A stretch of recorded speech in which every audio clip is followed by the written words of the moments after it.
आप सबको जय मसीह की। मैं परमेश्वर का दास पास्टर सुभाष आप सबको ब्लेस करता हूँ यीशु मसीह के नाम में। परमेश्वर की हजूरी में आप सबका स्वागत है। पवित्र आत्मा आपकी ज़िंदगी में काम करे और आपके मस्तक को ऊंचा करे यीशु मसीह के नाम में। मैं आज आपको बताना चाहता हूँ कि जब मैं प्रार्थना कर रहा था परमेश्वर की आत्मा ने मुझे दिखाया कि बहुत सारे लोग अपनी ज़िंदगी में प्रॉब्लम में इसलिए क्योंकि वो पाप पर पाप करते हैं। जबकि इंसान पाप करता है तो परमेश्वर उस व्यक्ति को देखता है, और जब पाप पे पाप बढ़ता जाता है उसकी ज़िंदगी में, तो शैतान उसकी ज़िंदगी में आता है, विचार उसकी ज़िंदगी में आते हैं, और जब अंदर से निराश हो जाता है, वो जब बीमारी उसको लग जाती है वो डॉक्टर के पास जाता है, और कई बार डॉक्टर भी इसको मना कर देता है कि ये इसका ऑपरेशन करेंगे तब भी ये कामयाब नहीं है। तो इसका मतलब है कि आप सिर्फ घर में सिर्फ दुआ करो, ऊपर वाले का नाम लो, और कुछ नहीं हो सकता। तो मैं उन लोगों को बताना चाहता हूँ कि यीशु मसीह इसलिए दुनिया में आया जो कुचले हुए हैं, जो कुछ नहीं है, जो बीमारी में, जो समस्या में, जो कर्जे में, जो लानतों में फंसे, जो बीमारियों में, कि परमेश्वर उनको चंगा करे यीशु मसीह के नाम में।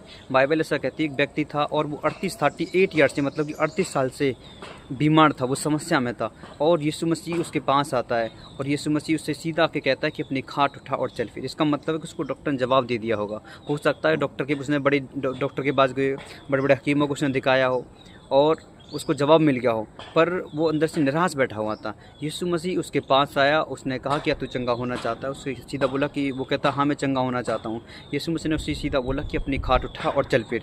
सिर्फ उसको एक ही बात बोली थी कि फिर से पाप मत करना। तो मैं आज आपको यही बताना चाहता हूँ कि हो सकता है आपने प्रार्थना करी हो, उपवास करे हो, और परमेश्वर ने आप पे दया कर दिया, बीमारी से आज़ाद हो गए हो, आप कर्जे से आज़ाद हो गए हो। तो मैं आपको बताना चाहता हूँ कि फिर से पाप ना करें।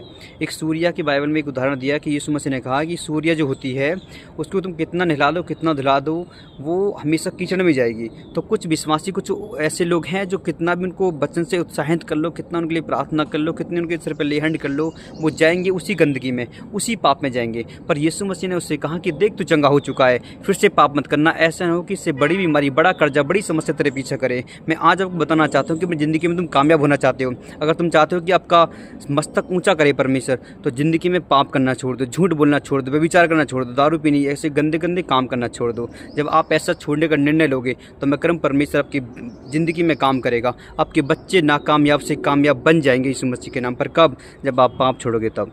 मैं करम परमेश्वर ने बहुत सारे ऐसे उदाहरण दिए बाइबल के अंदर, पर मैं आपको ये एक उदाहरण देता हूँ कि आपको पाप छोड़ना है। सिर्फ पाप छोड़ो, मैं करम परमेश्वर आपकी ज़िंदगी को बदल देगा यीशु मसीह के नाम में। आपकी किस्मत बदल जाएगी। लोग कहते हैं कि किस्मत में ऐसे लिखा हुआ है, लोग ये नहीं देखते इसने पाप कैसे करे, इसकी कर्म कैसे, ने ज़िंदगी में, अपनी ज़िंदगी में क्या करा है इसने। लोग ऐसे नहीं बोलते, पर मैं आपको बताना चाहता हूँ कि परमेश्वर आपको ब्लेस करेगा। और पाप को छोड़ो, प्रार्थना करो, परमेश्वर के साथ ईमानदारी के साथ चलो। पवित्र आत्मा आपको ब्लेस करे। God bless you. जय मसीह की।